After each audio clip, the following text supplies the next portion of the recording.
Canada में बैठे हैं और दुबई में कंपनी ओपन करना चाहते हैं। बहुत से लोग ये समझते हैं कि ये सिर्फ बड़े बिजनेसमैन, अमीर लोगों या अल्ट्रा हाई नेटवर्थ इंडिविजुअल्स का काम है, या फिर दुबई में वो लोग कंपनी ओपन कर सकते हैं जो दुबई में रहते हैं। दोनों बातें गलत है। इस वीडियो में मैं आपको step by step procedure explain करूंगा, कंपनी कैसे ओपन होगी, कितना खर्चा आता है, कितना टाइम लगता है, और वो सारी बातें जो एक कंसल्टेंट नॉर्मली चार्ज करता है। तो मेरा नाम हसीब हमदानी है। मैं पिछले 10 साल से यूएई, कनाडा और अराउंड द वर्ल्ड बिजनेस कर रहा हूँ, और मैंने सैकड़ों लोगों को around the world business setups करवाए हैं, इंक्लूडिंग दुबई, यूएई में। और इस वीडियो में मैं आपको 7 वो इम्पोर्टेंट चीज़ें बताऊंगा कि आप कॉन्फिडेंटली दुबई में सेटअप कर सकते हैं, इंक्लूडिंग दुबई में बिजनेस सेटअप करना किसके लिए सूटेबल है और क्यों करना चाहिए।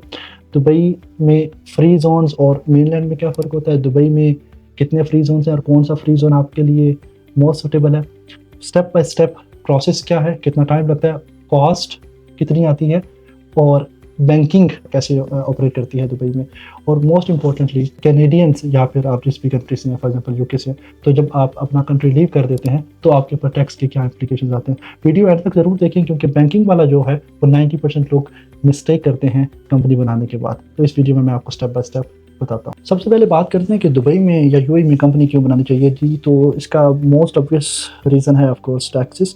कनाडा या यूएसए, यूके वगैरह, पाकिस्तान, इंडिया में आप अप टू 50% तक टैक्सेस दे रहे होते हैं।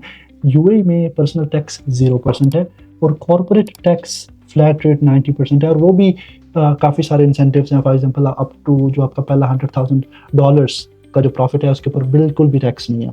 और उसके अलावा अगर आप बिग कॉरपोरेशन हैं, तो अगर आप क्वालिफाइंग फ्री जोन में अपना कंपनी इस्टेब्लिश करते हैं, कुछ कंडीशन हल्की फुल्की हैं वो मीट करते हैं, तो आपको 0% टैक्स देना, इवन अगर आप मिलियंस बना रहे हैं।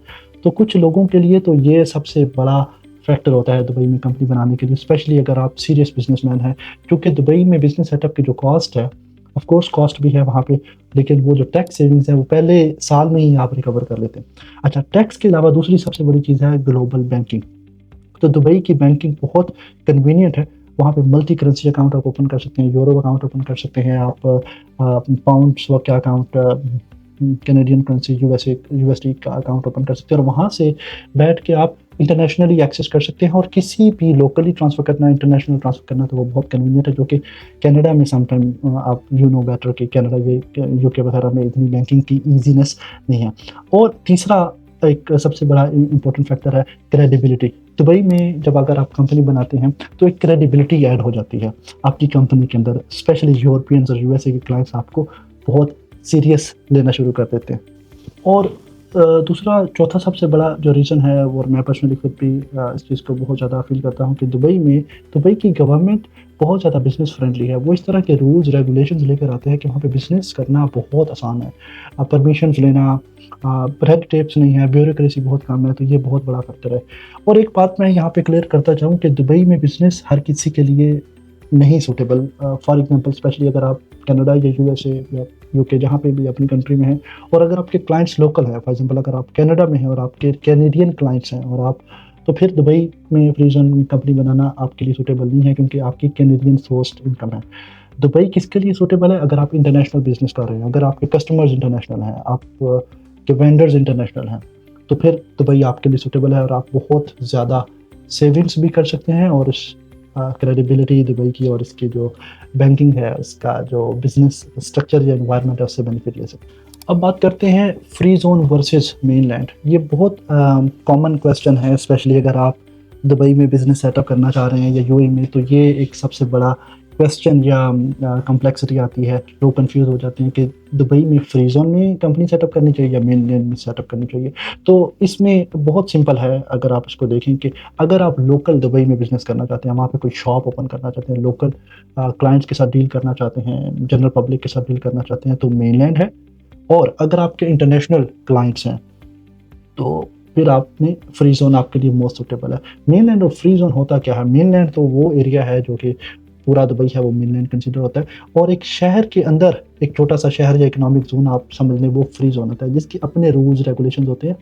फ्री जोन का सेटअप 90% ऑफ जो मेरे क्लाइंट्स हैं उनके लिए, ये जो भी लोग सेटअप करते हैं, 90% लोगों के लिए, बिजनेसमैन के लिए फ्री जोन ज़्यादा सूटेबल होता है, क्योंकि वहाँ पे आपको लोकल ऑफिस बनाने की रिक्वायरमेंट नहीं है, और उसका सेटअप भी ज़्यादा ईजी होता है। On the other hand of course mainland में भी अब 51% पहले लोकल पार्टनर चाहिए था, अभी मोस्टली 90% एक्टिविटीज़ में जो है वो लोकल पार्टनर नहीं चाहिए। और फ्री जोन तो है ही ऑफ कोर्स 100% फॉरेन ओनरशिप है उसमें। और मेन लैंड में कॉम्प्लेक्सिटी थोड़ी सी ज़्यादा होती है, रेगुलेशन ज़्यादा होती हैं। फ्री जोन में बहुत सिंपल होता है। मेन लैंड की कॉस्ट भी ज़्यादा होती है, फ्री जोन की कॉस्ट और रेगुलेशंस उनकी कम होती है। तो 90% केसेस में आपके लिए जो फ्री जोन में सेटअप करना वो ज़्यादा सूटेबल होता है। अब कौन सी फ्री जोन्स चूज़ की जाए? दुबई में 40 से ज़्यादा, अराउंड 50 अप्रोक्सीमेटली का उसमें फ्री जोन्स हैं। लेकिन मैं इस वीडियो में कुछ टॉप फ्री जोन्स की बात करूंगा। सबसे पहले मैं बात करूंगा Ifsa, international free zone authorities का, शायद आपने नाम भी सुना हो। ये दुबई की फ्री जोन है। यहाँ पे जो लाइसेंस है वो तकरीबन, जो कंपनी का लाइसेंस है वो 12,000 दिरहम, 12,500 दिरहम से कंपनी का लाइसेंस सेटअप स्टार्ट हो जाता है। और ये दुबई का फ्री जोन है और इकनॉमिकल भी है compare to other Dubai free zones. तो ये एक बहुत अच्छा फ्री जोन है अगर आप इंटरनेशनल बिजनेस करना चाहते हैं। दूसरा दुबई का जो फ्री जोन है वो DMCC है, दुबई मल्टी कमोडिटीज़। इसके नेम से ही आपको पता चल जाता है कि यहाँ पे अगर आप गोल्ड में ट्रीट कर रहे हैं या अगर आप बहुत प्रीमियम लेवल पे सर्विसेज देना चाहते हैं तो DMCC बहुत अच्छा फ्री जोन है। लेकिन ये काफ़ी एक्सपेंसिव है और वहाँ पे ऑफिस भी आपको लोकल लेना पड़ता है, तो इट्स प्रीटी एक्सपेंसिव। लेकिन इसकी डेफिनेटली अपनी एक प्रेस्टीज है, क्रेडिबिलिटी है। लोग जानते हैं, इंटरनेशनली बिजनेसेस जानते हैं कि अगर आपका DMCC में आपकी कंपनी है तो वो उसको अच्छा समझा जाता है। फिर अगर आप फॉर एग्जांपल दुबई से बाहर चले जाते हैं तो वहाँ पे शारजा मीडिया सिटी है, शम्स फ्री जोन भी बोलते हैं। ये इफ्जा से थोड़ा सस्ता है और अगर आप कंटेंट क्रिएटर हैं और आपको फॉर एग्जांपल दुबई की कॉस्ट ज़्यादा लग रही है और आप शारजा में बिजनेस सेटअप करना चाहते हैं तो ये अच्छा ऑप्शन है शारजा के अंदर। फिर अगर आप चले जाते हैं कि आपको थोड़ा सा और इकोनॉमिकल चाहिए तो राकेज़ है, रासल खैमा इकोनॉमिक जोन है। ये रासल खैमा स्टेट में है। यहाँ पे सबसे सस्ता बिजनेस सेटअप होता है आपको साथ वीज़ा और बिजनेस सेटअप जो है नॉर्मली वो 12,000 दिरहम में, जो कि कैनेडियन तकरीबन 4-5 हज़ार दिरहम, 4-5 हज़ार कैनेडियन डॉलर्स बनते हैं, इसमें सेटअप हो जाता है। फिर इसके अलावा और भी फ्री जोन्स हैं, फॉर एग्जांपल DIFC है अगर आप फाइनेंशियल सर्विसेज दे रहे हैं, अगर आप क्रॉस सेटअप करना चाहते हैं, और multiple other qualifying free zones हैं। For example Jebel Ali free zone है, डाफसा है, जाफसा है। लेकिन आई थिंक इतनी डिटेल में आपको नहीं जाना चाहिए।